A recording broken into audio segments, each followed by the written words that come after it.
Hey Javier, we're living in Florida and we're going to be buying a new house. Recently we've discovered a disclosure and found out the home appraised for $40,000 lower than the price the builder is selling it to us.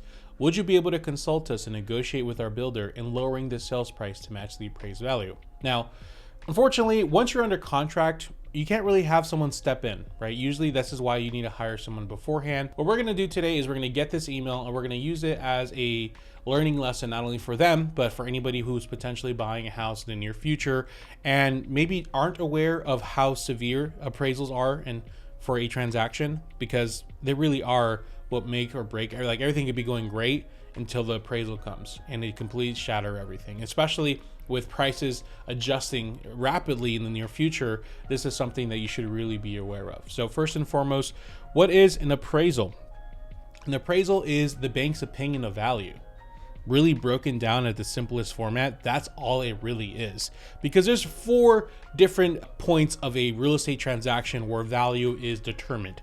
The first one is before it's even under contract. When the seller puts the house on the market, that is just the seller's opinion of the value. That's not true value yet.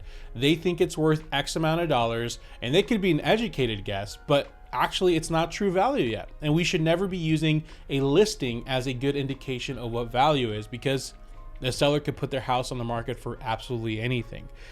The next point is when the offer is accepted for a property. So when a buyer sees it and it makes an offer and the seller go back and forth and they actually go under contract, that under contract / offer value is the new assessed value. Basically, some might say, according to the laws of the true market gods, this is what determines true value, what a buyer is willing to pay with it. Now, normally in any other transaction, when you're buying anything on like OfferUp or Facebook Marketplace or whatever, it ends here, right? But no.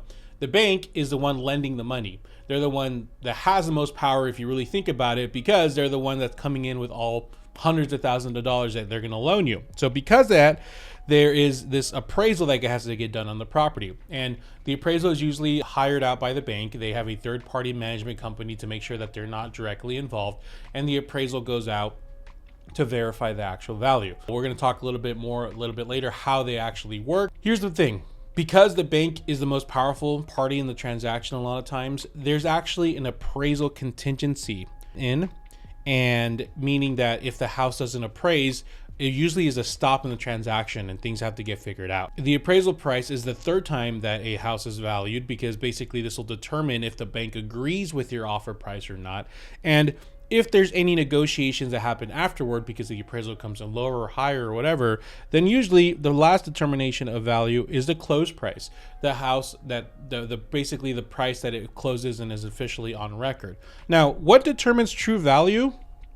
Really none of these, right? Because value is so interesting, because really value is what a buyer is willing to pay for it. And just because you paid for a certain price for your house doesn't mean that most buyers, right? So really value isn't what you're willing to pay for it, is what the majority of people are willing to pay with it. And who really knows what the majority of people think? For example, there could be a select group of people that say this area is really nice and it's definitely worth its value. But then you bring someone else that doesn't know anything about the area. They go, why would I pay this much for this piece of crap, right? So value is such a fickle thing. And I'm not here to talk about the system and the way it's done, but it's very interesting how some of this works out. So once again, it's really important because the contract usually has appraisal contingency, and the bank's opinion of value ultimately is what matters the most, because they're the ones loaning us the money. Unless you're buying it cash, then you don't have to worry about that. So how do appraisals work? So basically it starts with a subject property. Now, what they're going to do is they're going to look at comparable sales. Houses that are very similar to your house. In the perfect world, they find an exact model match, the same exact house with the same exact upgrades. And if it's a recent sale, they basically determine this as now the value of this property. So it's interesting how value works, because this is, looking back here, the number 4 of somebody else. So if somebody was crazy and overpaid for a house, that house is now determined as a comparable. And God forbid it's an actual model match to the house you're looking at. Somebody's overpayment of a house is now going to be what the determining factor of what your house is worth. right? And really, that's what really created this storm of like raised values in, going in like 2021, 2022, because there's so many people overpaying for houses that it all kind of just got swept up. And now everybody's just under the assumption all these houses are worth this much. Okay. But what really happens most of the time is they find similar properties, not exact model matches, or maybe they are model matches, but they'll find that this model match has like higher upgrades, has a pool in the back, has other determining fixture, has different things going on for it. So what they'll do is when they find a realistic, like let's say similar house, but there's certain square footage or certain upgrades difference, they'll make adjustments to it. If your house, let's say you made an offer for $400,000 and this house here sold for $420,000, well, they're going to use adjustments. They're going to say, well, this house is technically a little bit bigger, so we're going to make an adjustment here. This house has a pool. So let's say they're not gonna add actual cash value, but let's say they give $10,000 for valuation for that pool. Well, they will subtract it from here to get it like the value, and they're gonna do their best to really find out like what the actual value is compared to the subject property. And what they'll do is they'll do that for like 3 or 4 or 5 different houses in a specific area. They're gonna really focus in that same area, and if they have to, they'll go outside of that range. But a lot of times they really want to focus in and dial that in. And they also don't want to go too far behind in time because it's going to really skew the numbers. So using these 5, 4, 3 data points that they get, they'll come to the conclusion to say, okay, this house is worth this much. Now, here's a very interesting thing about appraisals. And it's really how you take this is depending on your like perspective of the world. They usually work out. They like 90% of the time, I don't have to worry about appraisals. And it's interesting how they usually work out. Unless it's something completely asinine, like the buyer clearly overpaid for the house or something like that. But most of the time, the appraisals come in fine. Technically, the lender really is not in contact with the appraisal management companies, but it's just interesting how most of the time they come in right at that number or just like a little bit above it. I don't know. Is it a point of the market as a whole, how everything is overpriced, or is it the point of the appraisals? I don't know. And if they do come in lower, sometimes a lender can fight it, or an agent can't fight. They can find it, but in my experience, once again, this is just my experience. They like to take this as a personal attack, and most of the time, the comps that an agent provides or whatever ends up just saying no. The appraisal says no, this isn't going to work. So if your agent is going to fight it, maybe they've had better experience than I have. Make sure that you allot for that time in the contract. I know there's agents out there that love to say they do, but it's just realistically, it's not something I've seen. So now that we know how appraisals work, we understand basically how important they are. Let's get into the stuff that you should really know. Okay, so first and foremost, you should know what the appraisal contingency verbiage is. And you should absolutely not waive it. A lot of people were waiving this during the pandemic. No. Just don't do it. Don't waive it. It's your only really protection that you have as a buyer when it comes to, well, at least a buyer who's getting a mortgage. And it's really important that you hold on to that right to protect it. Now, here's an example of one. This is the one that we have here in Arizona. The contingency for the appraisal is if the appraisal comes in below the price of the house, the buyer and seller have 5 days to renegotiate the terms. If the seller doesn't want to agree to a lower price with the buyer has the right to cancel the contract, get their earnest deposit, and leave the seller hanging. That's pretty crazy, right? Like that's very protective of the buyer. And for a lot of times the seller, this really leaves them in a lurch. And for a buyer, this is really important to have because we'll talk a little bit about leverage in a bit, but it also helps you understand the amount of power and leverage you have over the situation, because a seller, a lot of times they'll accept an offer that's a lot higher, and if it doesn't appraise, they don't realize, well, crap, like I have to reduce the price now or else this buyer is going to walk. But whatever your terms are, like kind of how I summarize it in 1 or 2 lines here, you need to have that understanding at a deeper level for your contract. Let's talk about the importance of how to deal with a low appraisal like this person is. You have to be aware of your leverage position and don't give it up. Let me explain. This is a chart left. We're basically ranking the buyer leverage in my experience. This is when it goes under contract right here. And this is when the appraisal comes. When you're looking at houses and you're making offers, if you're finding a house that has, like, let's just use the example that you found a house that has multiple offers. Your leverage is garbage. You have no leverage. You're the one that's making all the stops. You're making the best offer possible. You're writing the letters. You're like bringing a whole suite of orchestra to play for the seller when you're making your offer.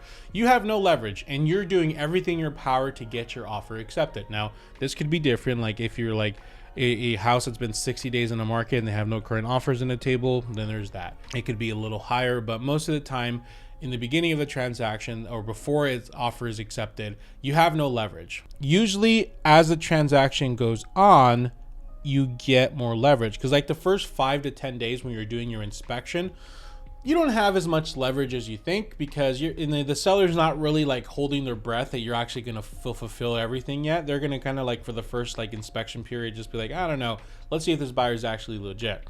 Once you pass that inspection period though, we'll just call it like around here, you get a much more leverage, because the seller at this point is starting to pack. The seller's like starting to make plans now, and your position is a lot more solidified. If you are in a flexible position, when that appraisal comes in, and let's say it comes in low, remember, a lot of times, depending on your contingency, you have the ability to walk away if you don't get what you want. And a lot of times it comes to that position where, let's say you're like in this example, if you found out that the appraisal comes in 40,000 below value, you could definitely have that conversation with the seller and say, gosh, that really sucks. I really wanted this to work out, but it looks like it's not going to appraise at 40K. And we're not going to make up the difference, because basically what happens here is the bank is only going to loan you, let's say it's a $400,000 house and it comes in at 360. The bank's only going to loan you 360 now, right? So let me just write this down to help people. So you're originally under contract for 400. The bank's only going to give you 360 now. So you're not on that hook for 40K. You have to renegotiate terms with the seller as long as you didn't waive your contingency. So you can tell the seller, hey, fortunately it didn't work out. I'm sorry, that sucks. We're going to have to reduce the price to 360. And if the seller goes, no, that's not acceptable, you have to come up with the price. Like, I'm sorry, it's not going to work out then. And a lot of times it goes down to that where you walk away. Okay, well, unfortunately, it's not going to work out. We'll send the cancellation papers tomorrow. And then the seller, okay, hold on. You know, let's see if we can work something out. Sometimes maybe it's like I've had people like have to come up with like a few $1,000s or $5,000, but really what I do is I try to get it at that appraised value. So if you just like tips here is don't waste time. As soon as the low appraisal comes in, immediately like get the addendum signed reducing the price and send it immediately to the listing agent and seller. Hey, sorry, the appraisal didn't come in that value. Everybody shook. Here's the addendum. Let's get it signed and let's move on. Push it. Don't give them time to think and just whatever.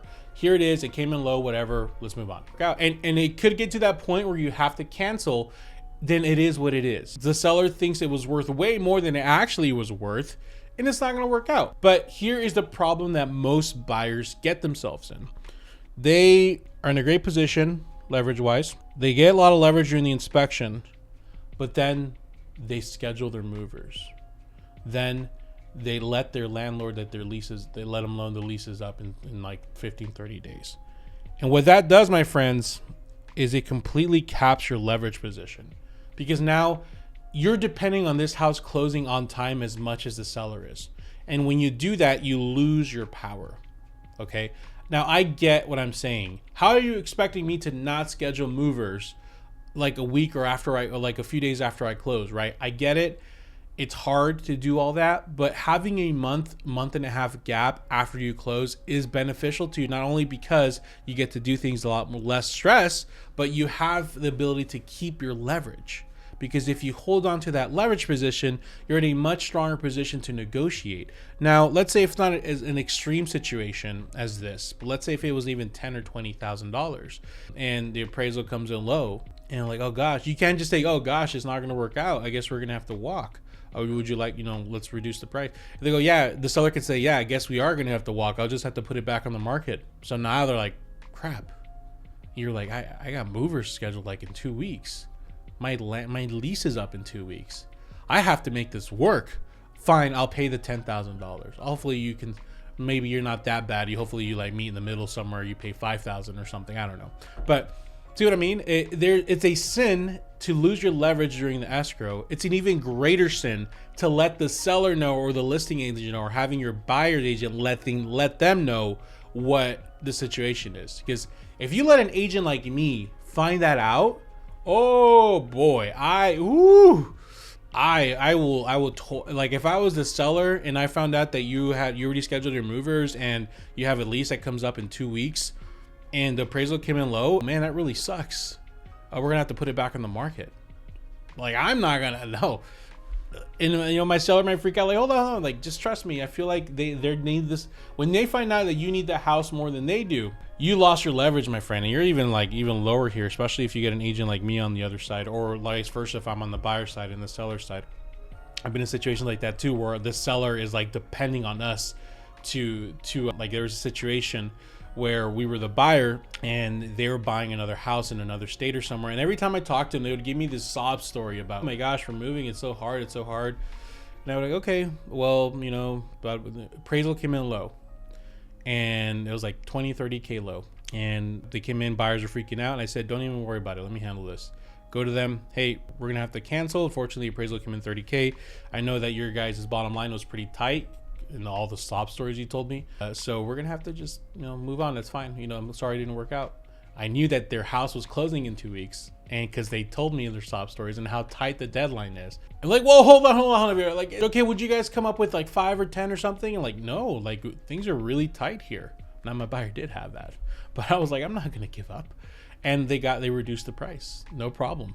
And so they were not happy about it. They didn't make as much money as they did, but we knew everything about their situation and we had the ultimate leverage to throw around. So it's really important that you understand what your leverage situation is.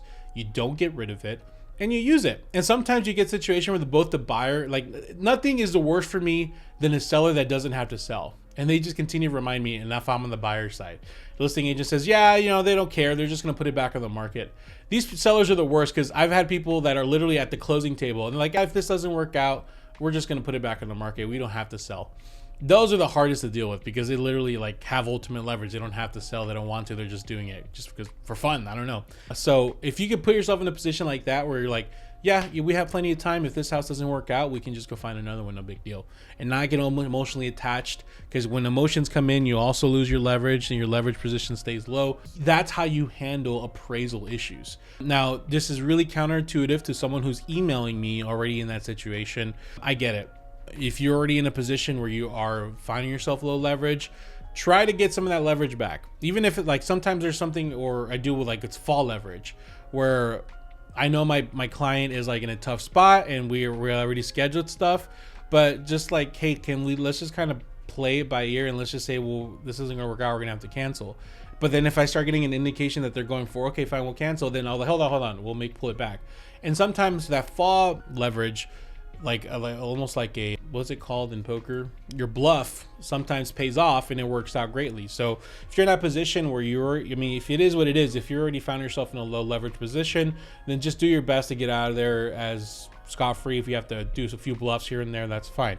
But before you get yourself in this position, it's really important to understand where you are and check in with your leverage position throughout the transaction. All right, guys, I hope that video helped. This video is brought to you by the Home Buyers Guild, a home agent referral program ran by me, where I personally find you an agent anywhere in the country. Just go ahead and go to the website, fill it out. It was also brought by myself, a Phoenix, Arizona realtor. If you're looking to buy or sell in the Phoenix, Arizona area, check it out. And of course, check out the Patreon as well, and the Discord, and all our community in any way. However you can engage in our community, that is much appreciated. Thank you guys so much. YouTube thinks you should watch this video next, so go check it out. Thank you guys. Have a good one.